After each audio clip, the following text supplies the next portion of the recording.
lors de cette première table ronde, nous verrons pourquoi, quand, comment il est crucial aussi de se pencher sur les caractéristiques qui différencient chaque cancer du sein.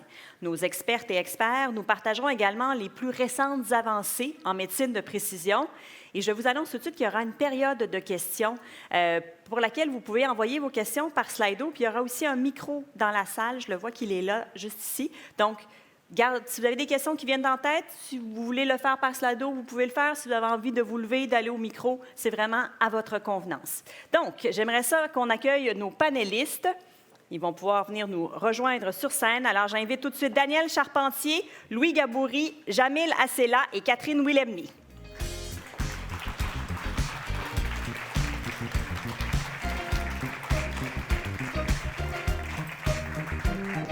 Bonjour. Venez-vous-en, asseyez-vous, oui. Voilà. Alors, peut-être qu'on pourrait d'abord commencer par vous présenter un après l'autre, nous dire rapidement là, ce que vous faites. Alors, moi, je suis Danielle Charpentier. Je suis hématologue-oncologue au CHUM depuis de nombreuses années. Et évidemment, mes champs d'intérêt, c'est le cancer du sein, principalement. Allez-y. Bonjour, mon nom est Louis Gaboury. Je suis anatomopathologiste au CHUM. Je suis également chercheur à l'Université de Montréal et professeur de pathologie. Voilà. Jamil Assela, je suis oncologue médical au CUSUM, McGill, à Montréal, et puis je m'occupe aussi du groupe McPitt-Sirois, où on veut donner accès à la recherche clinique aux patients au Québec. Merci. Catherine Wilhelmy, je suis patiente partenaire. J'ai été atteinte d'un cancer du sein triple négatif en 2018, puis ça va bien depuis. C'est fantastique, oui, absolument. Alors justement, pour peut-être animer ce panel-là ensemble, moi je suis moins une spécialiste, alors Catherine va agir un peu comme co-animatrice, donc elle va pouvoir vraiment gérer le contenu. Mais peut-être d'abord, je voulais commencer parce que j'ai parlé de médecine de précision. Est-ce que c'est la même chose que la médecine personnalisée? Si vous voulez tous me répondre là-dessus. Je peux peut-être commencer. Oui. Je pense que la jeune collègue qui a présenté avant nous l'a bien défini. Dans le fond, la médecine personnalisée, c'est vraiment de s'adapter à la personne qui est devant nous et son bagage. Donc, on a des patients qui ont eu parfois d'autres problèmes de santé, qui ont un bagage aussi au niveau social, au niveau degré aussi de compréhension, du stade de la maladie. Donc, il faut s'adapter à tous ces facteurs-là. En plus des caractéristiques de la tumeur, comme on a dit tantôt, le grade, les marqueurs. Donc, la médecine personnalisée, c'est un ensemble de tous ces renseignements-là lorsqu'on rencontre nos patients. La médecine de précision, c'est vraiment en fonction des caractéristiques. Donc, on en a parlé aussi, les marqueurs au niveau des récepteurs hormonaux, au niveau des mutations, comme on a décrit HR2. Et là, on vient vraiment dans une médecine beaucoup plus de précision parce qu'on va dans la caractéristique des cellules tumorales en soi. Est-ce que vous vouliez rajouter quelque chose à ça ou ça faisait un bon tour? Je pense que ça décrit très bien le concept d'hétérogénéité des tumeurs et puis de médecine personnalisée. Parfait. Catherine, je te laisse prendre le relais. Oui, j'aurais justement une petite question pour M. Gaboury. Votre rôle dans la prise en charge personnalisée d'une femme qui est en attente d'un diagnostic, qu'est-ce que c'est? L'anatomopathologiste? Bon. OK, je vais essayer d'expliquer ça clairement et facilement. Donc, on est des médecins spécialistes de laboratoire, puis on s'intéresse principalement à faire des diagnostics pour pouvoir recueillir toutes ces informations-là qui sont tellement importantes pour éventuellement le devenir des patientes et le traitement qu'elles vont pouvoir subir. Donc, ça commence dès la biopsie et ça se poursuit aussi suite à la chirurgie où les pièces chirurgicales, le sein, une mastectomie partielle ou une mastectomie totale, va être examiné de façon très détaillée pour reconnaître les caractéristiques de la tumeur, puis, dans un deuxième temps, étudier les biomarqueurs qui sont associés à ces tumeurs-là. Qu'est-ce qui fait que je pense que je vais poser une question que plusieurs se posent. Qu'est-ce qui fait que ça prend tant de temps? Ah! Bon, il y a deux types de réponses que je pourrais vous donner. La première, c'est qu'avant de voir votre médecin, vous avez attendu probablement quelques mois. Mais nous, on reçoit la pièce, puis il faudrait donner notre rapport le plus rapidement possible, ce qu'on essaie de faire. Mais, vous savez, c'est un peu comme une équipe dans laquelle il y a plusieurs personnes qui participent à la caractérisation des tumeurs. Donc, il faut que la tumeur, tout d'abord, soit enlevée par le chirurgien, qu'elle soit fixée pendant un certain temps pour pouvoir lui assurer qu'on puisse confectionner des coupes. On doit sectionner la tumeur, faire des prélèvements spécifiques, s'assurer qu'on les dépose dans une cassette pour pouvoir les enrober dans la paraffine, les couper, par la suite les colorer. Donc, c'est du travail artisanal là, qui se fait pour chacune des lames qui sont préparées. Et une fois que toutes ces lames sont préparées et colorées, là, à ce moment-là, on les examine au microscope. Donc, vous pouvez imaginer, par exemple, dans une mastectomie où il y a 154 lames, il faut regarder chacune des lames et ça prend un certain temps. Et par la suite, il faut tout mettre cette information-là en forme, donc c'est-à-dire produire un rapport de pathologie et s'assurer aussi qu'on a tous les examens complémentaires qui sont faits. Donc, soit la mesure du HER2 par immunohistochimie, quand c'est nécessaire avec des techniques moléculaires de fiches. Donc, après ça, on doit refaire un autre compte-rendu. Donc, vous voyez, ce sont des étapes qui sont nombreuses et qui, chacune d'entre elles, exige du temps. Et on essaie évidemment de donner le meilleur temps de roulement, mais il demeure quand même que parfois, et comme vous le savez, on a été extrêmement impactés par, depuis la pandémie, les chaînes d'approvisionnement, les gens qui... la rareté de la main-d'œuvre spécialisée. Donc, autant de facteurs là, qui contribuent à ralentir un peu la production des rapports. Je ne sais pas, il y en a combien dans la salle que, juste levez votre main, qui ont déjà rencontré leur anatomopathologiste? Je pense que vous êtes quelqu'un qui agit dans l'ombre pour nous toutes. Puis... Oui. En fait, effectivement, on est peu connu des patients. Certaines patientes, parfois, s'adressent à nous. Ça nous fait plaisir de leur parler. Mais c'est sûr que nous sommes seulement un des éléments de cette équipe pluridisciplinaire qui est si importante. Donc, il y a les radiologues, les chirurgiens, les oncologues, radio-oncologues, et tout ce beau monde-là travaille à la même cause. Je me demande, quand vous recevez, vous analysez tout ça, là, qu'est-ce que vous cherchez en premier? Bien, le bon diagnostic, confirmer le diagnostic. Est-ce qu'il s'agit véritablement d'un cancer, oui ou non? Si oui, quel type de cancer? Quelles sont ses caractéristiques? Est-ce que c'est une tumeur qui se multiplie rapidement? Est-ce que c'est une tumeur qui exprime les récepteurs hormonaux? Est-ce que c'est une tumeur qui exprime des hauts niveaux de HER2 ou des niveaux faibles? Autant de questions qui sont importantes pour éventuellement faire un compte-rendu complet, détaillé, structuré, qui permet après ça à nos collègues de pouvoir administrer le traitement qui est approprié. OK.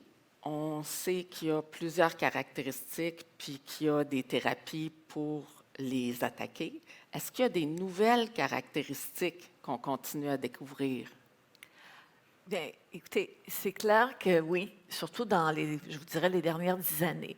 Ce qu'on connaît de plus, c'est ce qu'on a parlé depuis ce matin, c'est-à-dire les récepteurs hormonaux. Ça, c'est vraiment ce qui est le plus connu. 70% des femmes ont un cancer qui vont exprimer le récepteur estrogénique ou progestatif. Il y a quand même 20% qui vont exprimer le HER2, surexprimer la protéine HER2. Ce qui est nouveau, je dirais, c'est que auparavant, on disait que les femmes étaient HER2 positifs ou non, parce que selon le Dr Gaboury parlait d'immunohistochimie, qui est une coloration, puis il pourra corriger si j'oublie des détails, mais c'est une coloration qui nous donnait l'intensité. Et quand c'était très intense, donc notre pathologiste nous disait 3+, on disait que le cancer était HER2 positif et on pouvait donner les traitements appropriés. Ce qui est nouveau dans les toutes dernières années, c'est que la notion de HER2 faible, où les cellules vont avoir le colorant à un niveau 1, 2+, auparavant, on s'en souciait peu parce qu'on n'avait pas vraiment de traitement qui pouvait aider ces patientes-là. Maintenant, on a des traitements ciblés avec des anticorps qui sont jumelés à des chimiothérapies qui sont tellement puissants qu'ils vont pouvoir aider ces patientes-là qui ont des cancers du sein, qui ont ces caractéristiques-là, où le marqueur est moins présent, mais qu'on appelle maintenant HR2 low ou HR2 faible. Ça, c'est la grosse chose nouvelle. On a aussi des mutations qu'on a découvertes, on appelle le PIK3CA, qui est une présence d'une mutation qu'on retrouve chez 40 des femmes qui sont récepteurs positifs. Et il y a des traitements ciblés pour ce type de mutation-là qui peuvent nous permettre de donner chez des femmes qui progressent en première ligne de traitement pour des bloqueurs hormonaux, recevront de nouveaux traitements avec associés des traitements ciblés pour ce type de mutation-là. Donc ça, c'est nouveau. Aussi, ce qui s'en vient à travers des protocoles de recherche, c'est de trouver des mutations par le sang qui apparaissent lorsqu'on traite nos patientes. On sait que lorsqu'on traite des femmes qui ont des cancers du sein hormonodépendants, il y a des mutations qui vont apparaître malheureusement avec le temps qui font qu'elles ne répondent plus. Et on est capable, maintenant c'est dans le cadre de projets de recherche, mais éventuellement, on espère pouvoir les trouver à temps pour pouvoir modifier le traitement et éviter qu'elles échappent au traitement. Il y a aussi ce qui est nouveau dans les cancers du sein triple négatifs, des traitements qu'on appelle l'immunothérapie. Et on s'est aperçu qu'il y a certaines surexpressions, on appelle le CSP, qui est un récepteur qu'on va trouver à la surface des cellules cancéreuses triple négatives. Et lorsqu'il y a un haut taux de présence, l'immunothérapie peut être efficace chez ces femmes-là et on va l'utiliser soit en néoadjuvant ou en métastatique. Donc, c'est vraiment ça qui est nouveau dans les derniers 10 ans, je dirais. Et on a aussi, sans compter tous ce qu'on appelle les inhibiteurs du CDK4/6, qui sont des médicaments qu'on associe aux bloqueurs hormonaux, qui vont agir, dans le fond, sur des mécanismes d'action des bloqueurs hormonaux et doubler les réponses et la durée de la réponse. Oh, yes. Donc, ça, c'est encore des traitements vraiment ciblés qui la recherche a permis de trouver des nouvelles avenues. On aime ça. Monsieur Asselah, voulez-vous rajouter quelque chose? Oui, sur les triples négatifs surtout, parce que le triple négatif, c'est une minorité de cancers, à peu près 15%, mais c'est malheureusement, quand ils sont métastatiques, c'est un stade dramatique. Mais en prévention, ou bien en localement avancé, ou en petite tumeur du sein, il faut vraiment aller vers des chimiothérapies néoadjuvantes, vers l'immunothérapie, qui donne des réponses pathologiques complètes plus intéressantes, et donc des survies plus intéressantes, des diminutions de rechute. Et puis pour les patientes qui ont malheureusement encore de la maladie résiduelle après la chirurgie, il faut vraiment demander à avoir accès à des protocoles de recherche, car il y a des chimiothérapies ciblées maintenant, très intéressantes, et c'est ça qui va permettre aux femmes de vivre plus longtemps. Donc c'est vraiment pousser un peu la recherche clinique et vous demander à faire partie d'un protocole de recherche. C'est intéressant ce que vous dites parce qu'il n'y a pas grand monde qui savent qu'on peut demander à faire partie d'un essai clinique, puis ça fait partie de nos droits. Tantôt, vous parliez de HR-Low. Comment est-ce qu'on fait pour savoir si on est HR-Low ou pas? Je pense que ce serait Dr. Gaboury, Oui. peut-être. Je vais essayer de vous expliquer quelque chose qui est assez compliqué, mais faisons un petit historique. Le HR2, comme Dr. Charpentier disait tout à l'heure, au début, on disait c'est soit positif, soit négatif. Donc, on a, les êtres humains, une façon de vouloir classer les choses blanc ou noir, mais on s'est rendu compte que finalement, parmi les cas qu'on avait déclarés négatifs, certains d'entre eux avaient une réponse thérapeutique. Donc, pour essayer d'ajuster nos tests qui ont été bâtis pour reconnaître les négatifs des positifs, on a développé des nouveaux critères qui nous permettent d'envisager maintenant de distinguer un véritable négatif, c'est-à-dire absolument aucune expression, de ceux qui vont l'exprimer faiblement, c'est-à-dire dans un certain pourcentage de cellules avec une certaine intensité, mais pour lesquels les tests habituels seront négatifs, comme par exemple le test de Fish qu'on fait dans des cas équivoques. Bien, lorsqu'il est négatif, on pourrait considérer que ces patientes-là sont des HR2 low. C'est-tu des tests supplémentaires à passer ou qui devrait les passer? Oui, c'est complexe parce que nous, on s'appuie beaucoup sur la standardisation puis les lignes directrices des grands organismes internationaux. Et disons que l'industrie du médicament nous a devancé un peu, il nous met devant une situation où on doit réagir. Mais je pense que toute la communauté se met en mode d'apprentissage et de plus en plus, on a de ces de formation spécifique pour former les pathologistes à bien reconnaître le 0, du 1+, du 2+, et du 3+.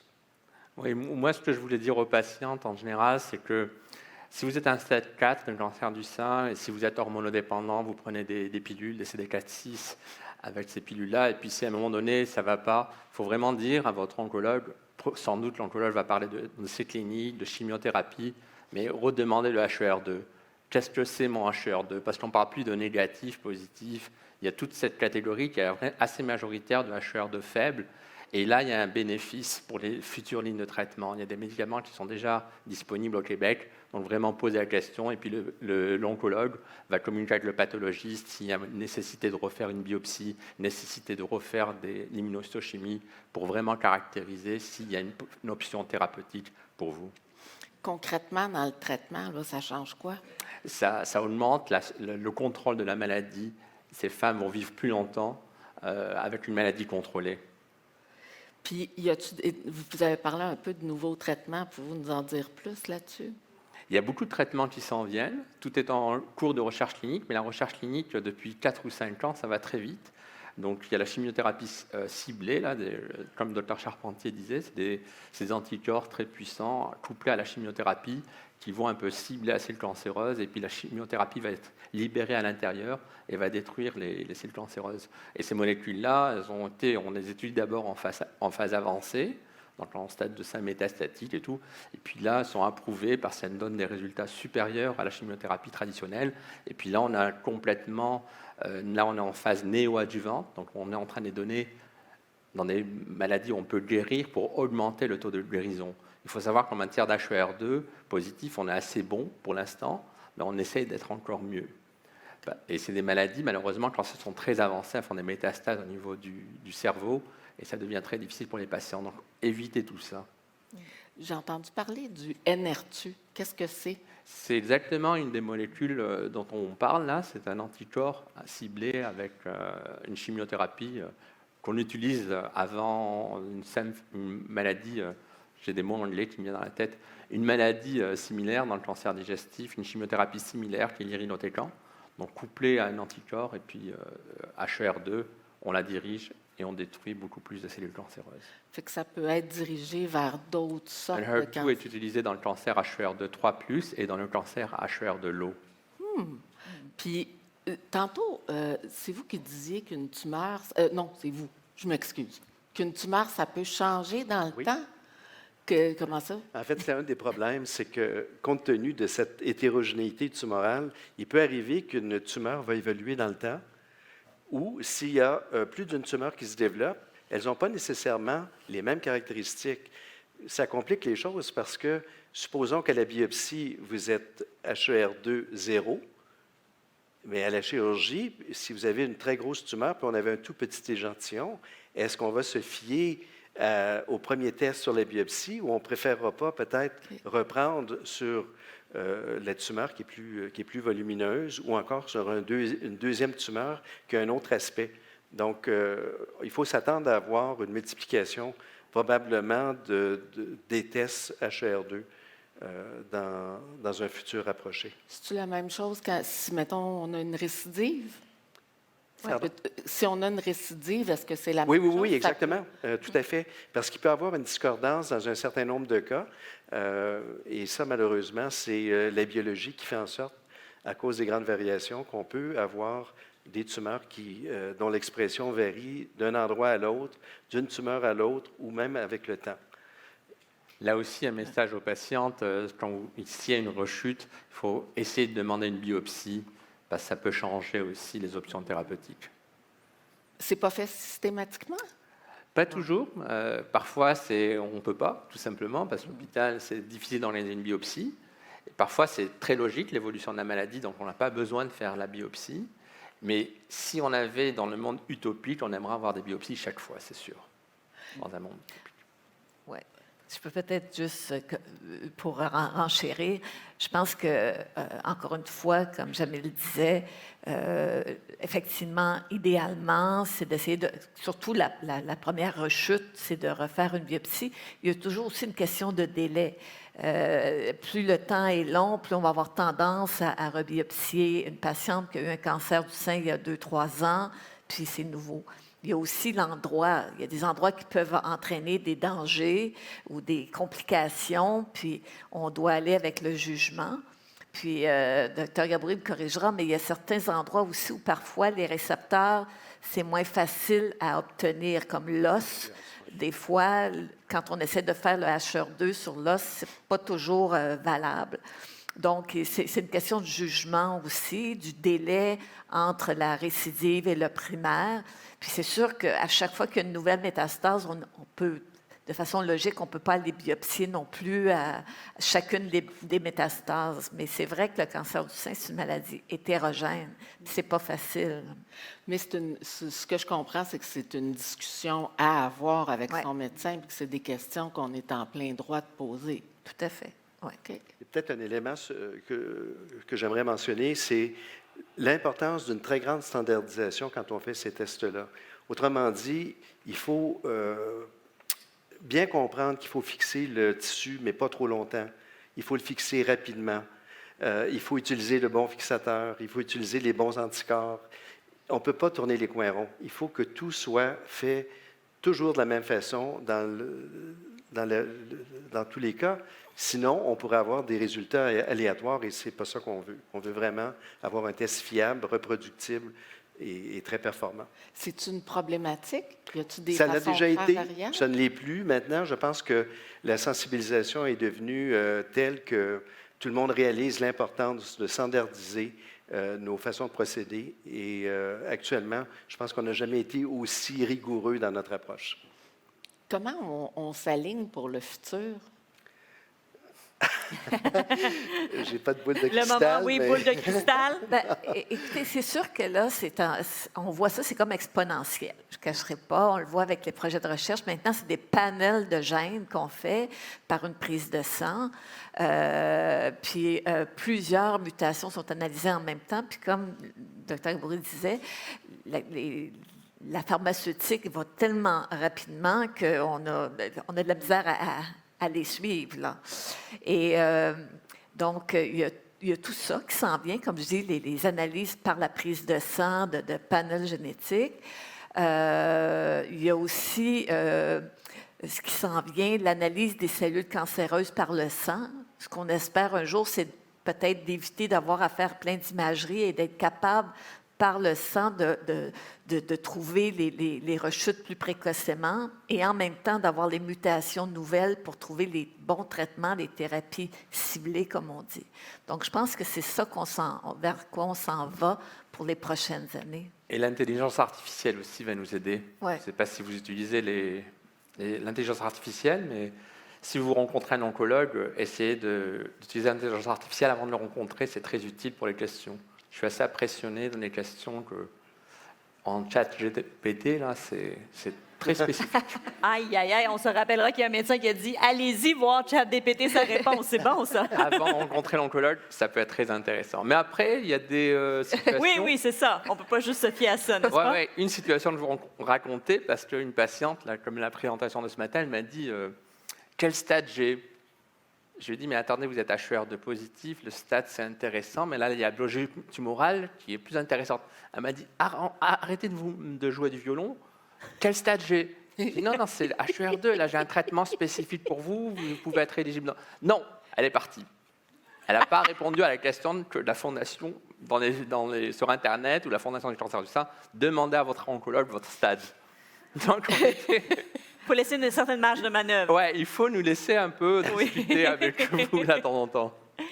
Je voudrais rajouter, quand vous avez dit qu'est-ce qu'il y a pour le futur, je peux vous dire qu'il y a des laboratoires de recherche fondamentale aussi qui s'interrogent sur la nature des cellules cancéreuses. Et HER2, ça a été trouvé probablement dans les années 70, mais actuellement, il y a des équipes de chercheurs partout à travers le monde qui explorent chacune des molécules qui sont présentes à la surface de nos cellules, dans nos cellules, pour essayer de décrypter, trouver de nouveaux candidats.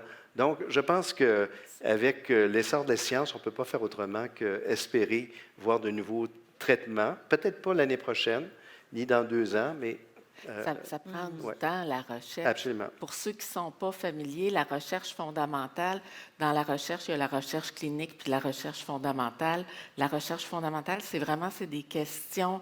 Est-ce que l'influence de HER2... Toutes ces molécules qui participent à la prolifération, à la différenciation des cellules elles sont nombreuses, mal connues, et il faut vraiment faire cet effort-là. Puis une fois qu'on a ces connaissances-là, bien là, on fait des tests cliniques. On a découvert telle affaire, telle protéine qui a un impact dans le cancer du sein hormonodépendant.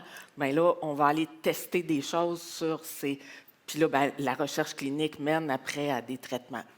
Puis ça, bien, il faut avoir une...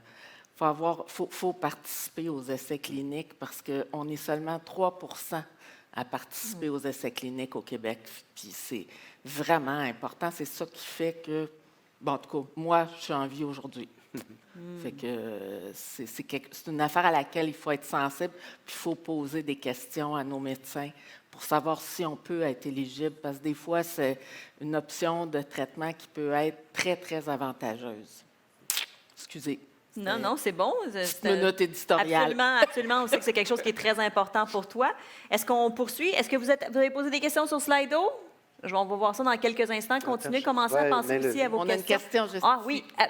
Oui, allez-y. Allô? Allô, je m'appelle Sophia, je travaille au CCM à Charlemagne. J'avais une question qui peut sembler pertinente.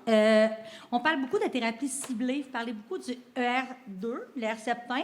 Ma question est la suivante. Est-ce que présentement, il y a des recherches en cours, parce qu'on sait tous que la chimio, le cancer du sein, il est très, très, très agressif pour certains cancers, d'essayer de faire en sorte de passer la chimio intraveineuse d'une autre façon, d'un autre type de thérapie ciblée, comme, admettons, un DARA ou une autre chirurgie, une chimio qui pourrait être utile, moins agressive qu'intraveineuse, comme on fait dans plusieurs cancers qui se trouvent à être eux aussi des thérapies ciblées. OK. Question assez pointue. Est-ce qu'il y a quelqu'un qui veut y répondre? Bien, si j'ai bien compris, dans le fond, vous voulez savoir s'il y a d'autres mécanismes que de la chimio intraveineuse. Bien, en fait, il y a des traitements sous-cutanés qui sont en évaluation pour des anticorps, qui sont déjà administrés aux États-Unis. Oui.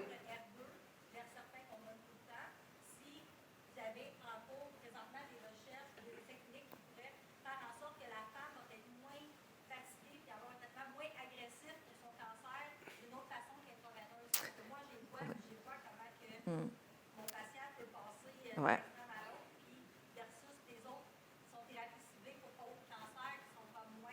OK. Oui, je comprends.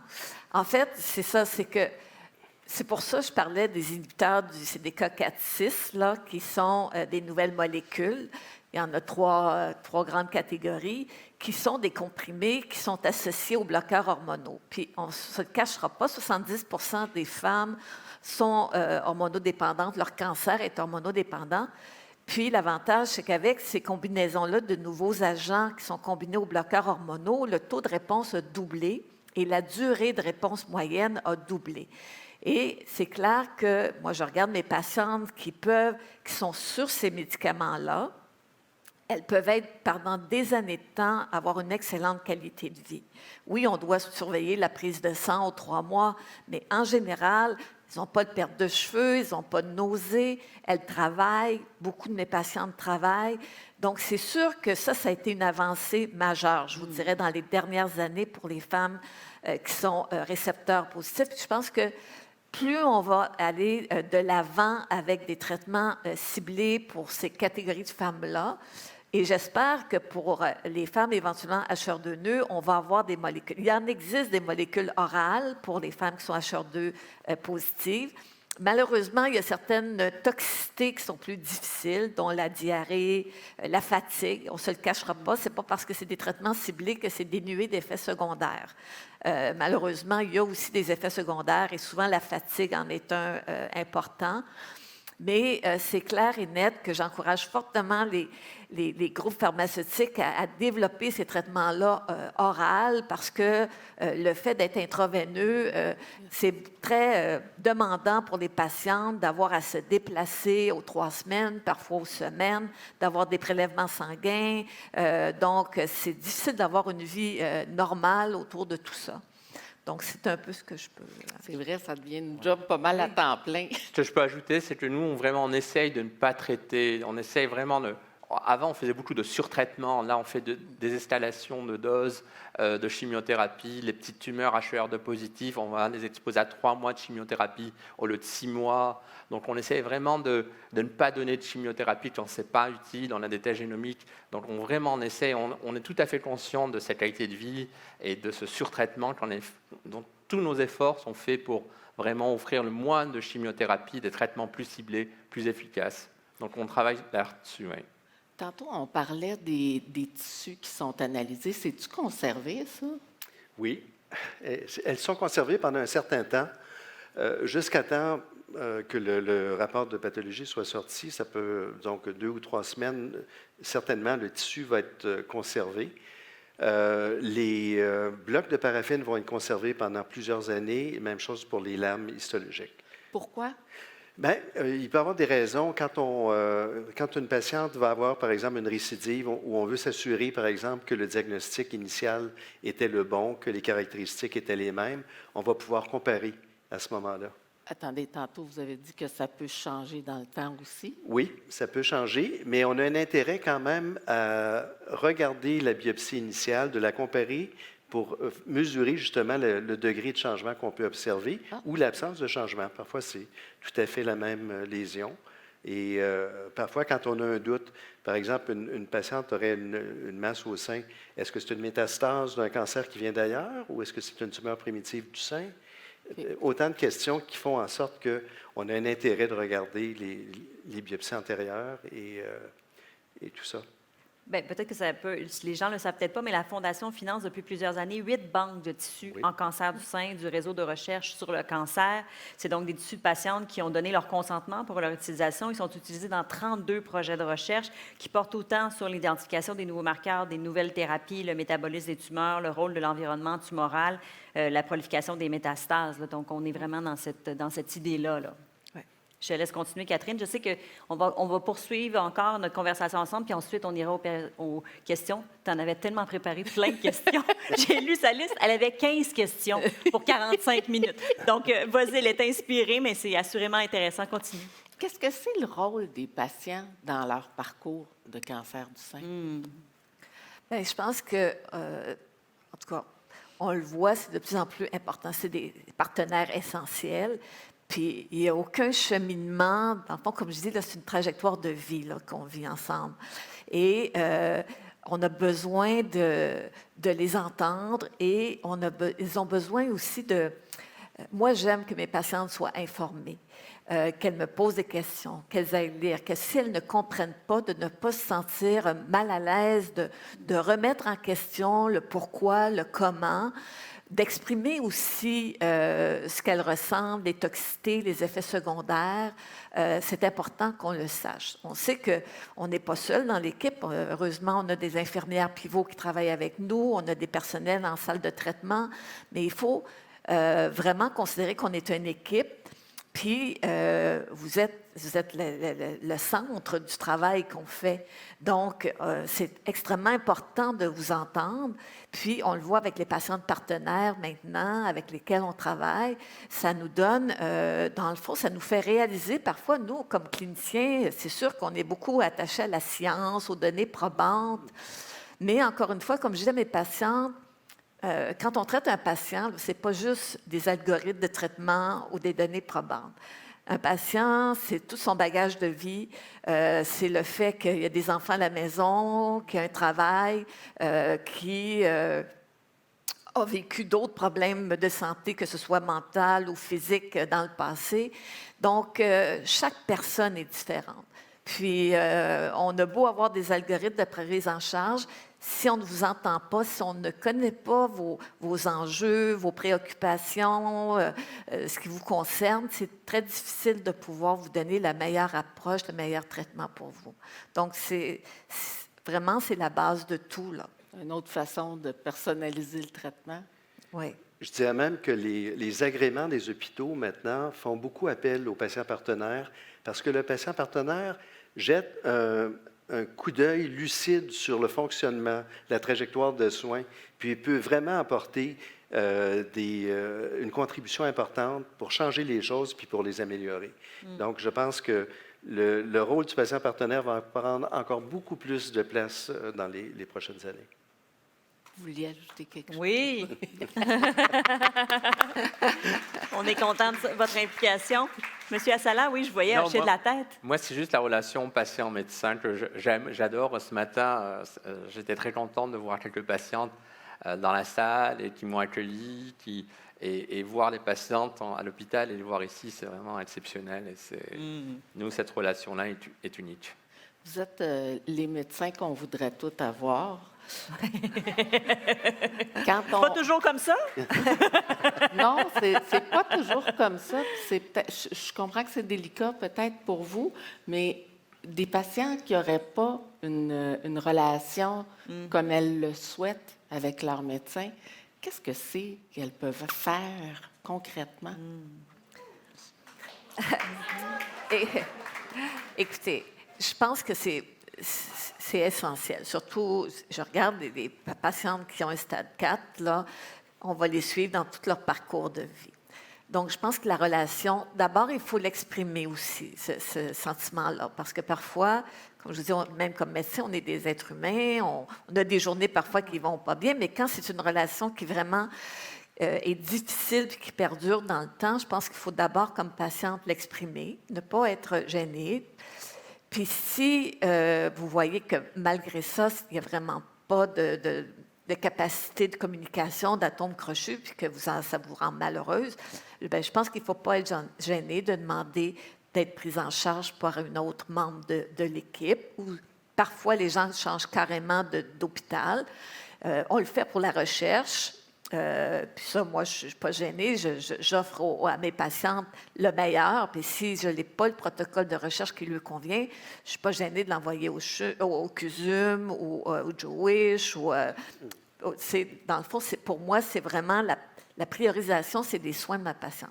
Donc, c'est pareil. Si votre relation, vous trouvez que ça ne vous convient pas, mais je pense que vous avez le droit de demander d'avoir une autre prise en charge. Ça peut être au sein de l'équipe, parce que souvent, il y a 2, 3, 4 médecins qui travaillent, puis on est habitué. Puis je pense qu'il ne faut pas se sentir offusqué. Il y a des fois pas d'atomes crochus avec tous les gens qu'on rencontre dans le quotidien. Puis, des fois, ben, ça va être carrément de changer d'hôpital. Puis, je pense que c'est des choses qui sont acceptables. Vous parliez tantôt, vous n'hésitez pas à référer vers un autre hôpital pour un protocole de recherche qu'il n'y aurait pas chez vous. Les patientes qui sont loin, qui habitent loin, est-ce qu'elles ont le droit de participer à des essais cliniques? Oui, tout à fait, tout à fait. Je suis sûre, comme Jamil, même chez moi, c'est sûr qu'il y a des patientes qui viennent des fois à très loin. Ouais. J'essaie de les référer dans un hôpital qui est plus dans leur région puis qui fait de la recherche. Puis d'ailleurs, McPeak-Sirois, puis Jamil, moi aussi, j'ai fait partie du comité scientifique de McPeak-Sirois au début. Le rôle de cette fondation-là, c'est vraiment de permettre aux femmes dans tous les hôpitaux, même en région, d'avoir accès au plus possible au protocole de recherche. On est conscient que ce n'est pas toujours facile dans des petits hôpitaux où il y a moins de professionnels, moins d'équipes, moins de médecins, d'avoir accès à tous les protocoles qu'on peut avoir dans un centre universitaire. Mais parfois, ça va être un hôpital plus gros, régional, qui va pouvoir desservir ces plus petits hôpitaux-là et auxquels les femmes vont pouvoir participer à des projets de recherche. Donc, mais c'est sûr que parfois, on n'aura pas tout le panel de ce qu'il va y avoir dans un milieu universitaire, mais j'ai des femmes qui vont venir de l'extérieur, oui, tout à fait, là, pour participer. Peut-être que comme la question que tu as posée, si on n'est pas plus ou moins satisfait de la relation qu'on a avec notre oncologue, on a entendu la réponse de Mme Charpentier, mais peut-être M. Gaboury, M. Assela, vous avez quelque chose à nous... Je reviens sur cette question-là parce que vous sembliez contente qu'on la pose. Peut-être que vous aussi, vous avez des réflexions, des idées à nous dire là-dessus. Ça a tellement été bien résumé par Dr. Oui. Charpentier. Moi, personnellement, je ne peux rien ajouter d'autre que, effectivement, c'est un libre choix. Puis, il faut travailler. C'est toute une expérience, je pense, la trajectoire de soins. Puis, il faut se sentir confortable. Mais est-ce que tous les médecins ont cette vision de dire qu'ils sont en relation? La réponse est venue du public. Voilà, c'est peut-être là le vote. Monsieur Assala, voulez-vous rajouter quelque chose là-dessus? Non, Des trucs à nous donner, peut-être? Je pense qu'on, comme Dr. Charpentier l'a dit, on est des êtres humains, on peut avoir nos états d'âme et tout, et puis la relation, ça clique ou ça clique pas. Mais vraiment, dans la majorité des cas, ça va bien. Et puis peut-être, moi, je ne sais pas, il y a 10% où ça va pas bien. Et puis j'hésite pas, j'essaie de comprendre au départ. Et puis après, il faut changer d'oncologue, il faut changer d'hôpital. Et puis c'est droit, mais c'est très difficile de changer après. Pour la patiente, c'est pas facile de demander à qui demander, quelles sont les démarches. C'est ça qui bloque à l'hôpital aussi pour des patients. C'est là que des patients partenaires impliqués dans les parcours peuvent aider à ce niveau-là. Je me souviens à un moment donné d'avoir accompagné quelqu'un qui me disait « J'aimerais ça savoir c'est quoi le background du médecin. Puis c'est pas banal. Quand on amène notre auto au garage, on demande des références.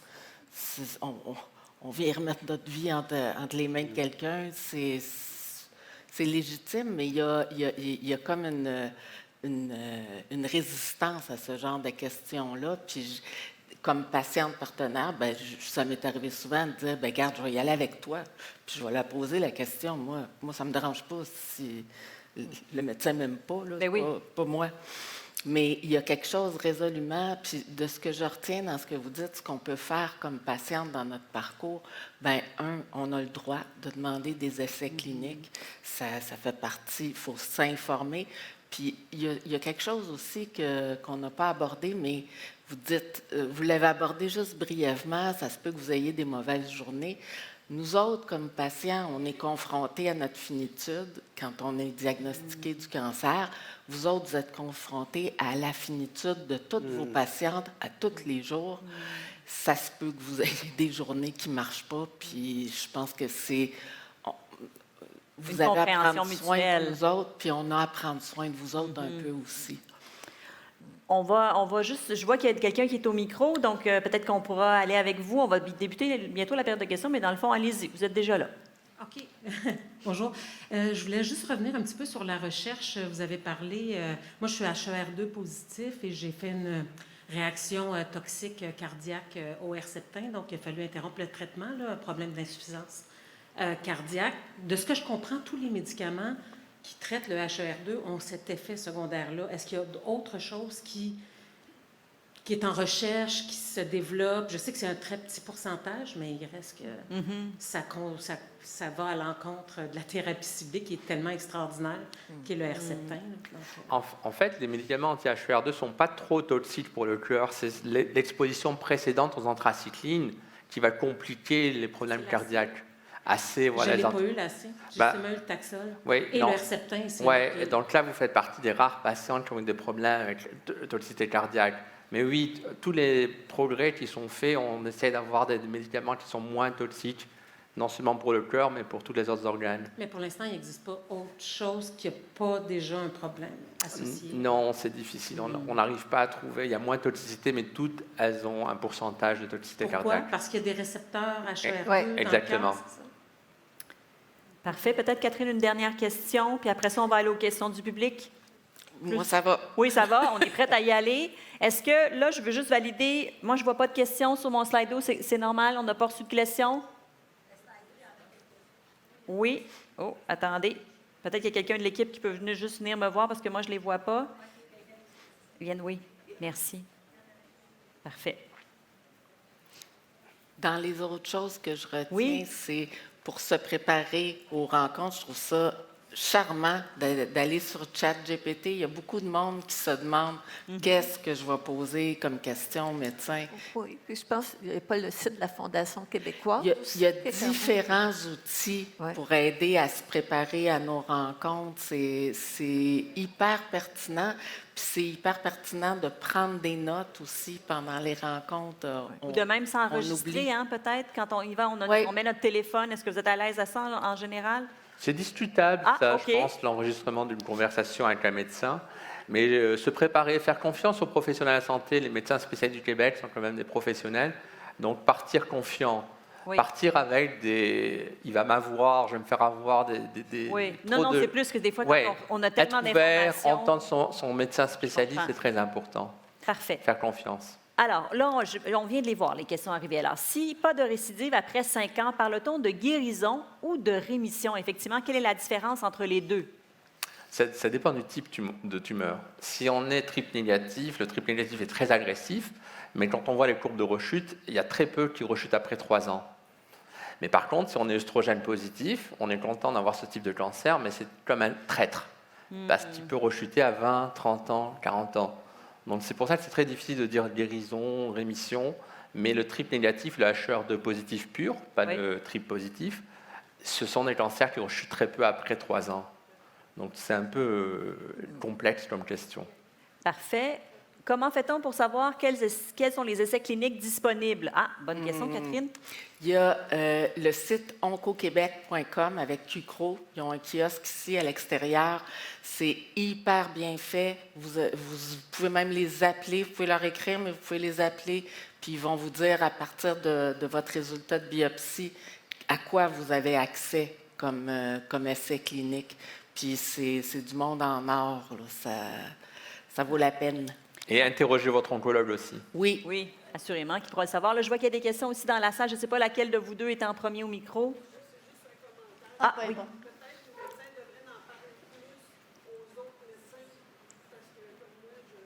On ne vous en a jamais proposé, on ne vous en a jamais parlé, effectivement, que ça vienne peut-être aussi davantage. C'est pour ça qu'on vous demande à vous de nous en parler.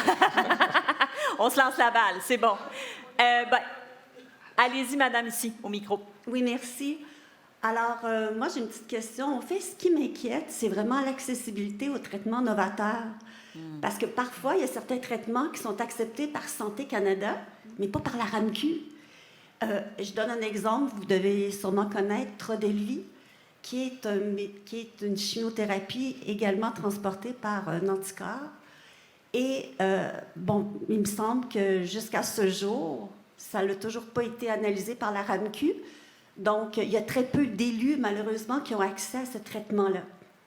Parce que c'est un fonds privé qui permet aux gens d'accéder à la médication. Donc, très peu d'élus. Je pense qu'ils sont une dizaine de femmes au Québec qui ont accès à ce traitement-là novateur. Et il y en a sûrement d'autres que je ne connais pas. Donc, qu'est-ce qui peut être fait? Moi, j'aurais le goût de répondre quelque chose. On a tous le pouvoir de s'impliquer dans le réseau de la santé pour faire avancer les choses. Puis il y a un organisme qui s'appelle Coalition Priorité Cancer au Québec qui fait beaucoup de démarches pour amener une meilleure équité dans les traitements, l'accessibilité à l'équité dans les traitements. Si ça vous tente, je vous en parlerai après.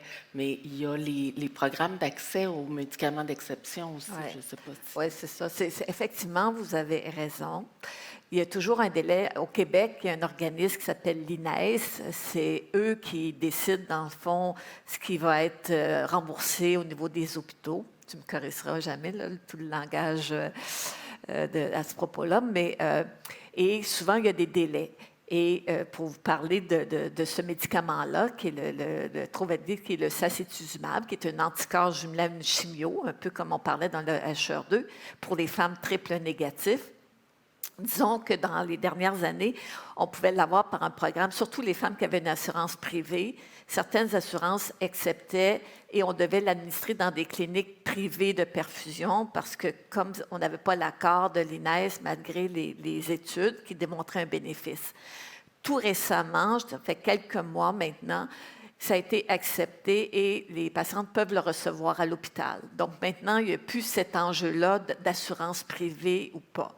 Mais il est vrai qu'il y a souvent une période de temps où, pareil pour les NERTU qu'on parlait tantôt, le trastuzumab deruxtecan, il y a une période, malheureusement, où ce sont les compagnies d'assurance privées qui doivent assumer le coût avec des programmes de compagnie, souvent des partenariats, mais la compagnie va accepter si l'assurance privée rembourse une partie du médicament avant que le gouvernement accepte que ce soit payé par l'hôpital et fasse partie du budget de l'hôpital. Donc, c'est cette période-là qui fait que certaines femmes peuvent être pénalisées, tout à fait. Parfait. Là, je vois qu'il nous reste 3 questions. On a à peu près 5 minutes avant d'aller à la pause. On va essayer d'y aller rondement.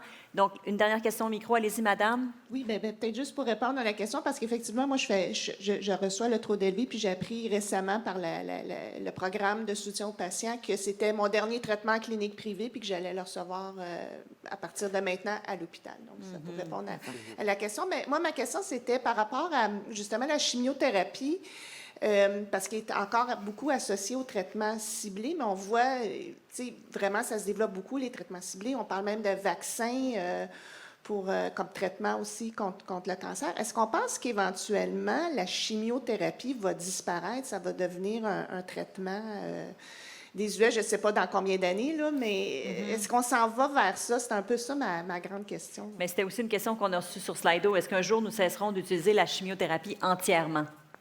On va diminuer l'utilisation de la chimiothérapie, mais on s'est rendu compte on avait très confiance à la thérapie ciblée, bloquer une voie de l'oncogénèse et tout. Mais malheureusement, des essais ont amélioré un peu la survie des patients, mais c'est vraiment tous ces nouveaux médicaments, des anticorps couplés à la chimiothérapie, qui ont donné les meilleurs résultats.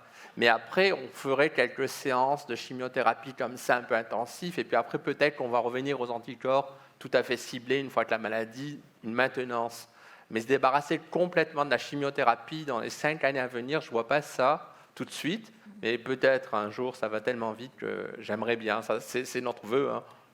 Oui. Je voudrais intervenir.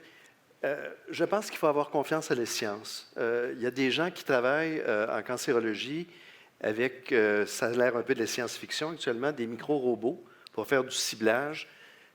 Cette recherche-là est en cours. Les protocoles vont se développer petit à petit. Donc, il faut avoir espoir. Il faut se dire, peut-être pas dans 1 an, 2 ans, 3 ans, mais oui, à long terme, il y a tout un groupe de chercheurs qui cherchent activement d'autres modalités thérapeutiques qui pourraient être moins toxiques puis plus efficaces.